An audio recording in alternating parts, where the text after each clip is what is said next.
JSSC CGL परीक्षा में लग रहे आरोपों को लेकर बीजेपी ने हेमंत सरकार पर निशाना साधा है। नेता प्रतिपक्ष ने हेमंत सरकार पर नौकरी बेचने का आरोप लगाया है। इस पर कांग्रेस के पूर्व प्रदेश अध्यक्ष राजेश ठाकुर ने प्रतिक्रिया दी है। उन्होंने कहा है कि बीजेपी को अपने गिरबान में झांक लेना चाहिए, इसके बाद दूसरे पर उंगली उठानी चाहिए। उन्होंने नीट एग्जाम को लेकर हुए घोटाले पर बीजेपी को आड़े हाथों लिया। उन्होंने कहा है कि सिर्फ वोट के लिए राजनीति नहीं होनी चाहिए। वहीं राज्यपाल द्वारा लिखे गए पत्र पर भी उन्होंने अपनी बातों को रखा है।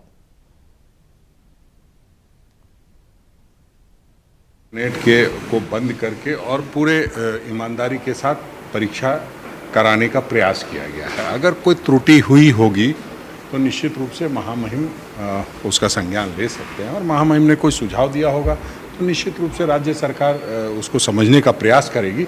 लेकिन हमें लगता है कि कहीं ना कहीं ये कोई रणनीति के तहत इस तरह की चीज़ें ना हो तो ज़्यादा अच्छा होगा, क्योंकि चुनाव का वक्त है, बहुत तरह की बात है और जो यहाँ के युवा हैं लगातार परेशान हैं। बार बार इस तरह की बातें करके एग्ज़ाम कैंसिल कराए जाते हैं, तो उससे भी कई बार कई तरह की बातें आती हैं। लेकिन इसको गंभीरता से राज्य सरकार देख रही है और हम समझते हैं जेएसएससी के अध्यक्ष भी इसको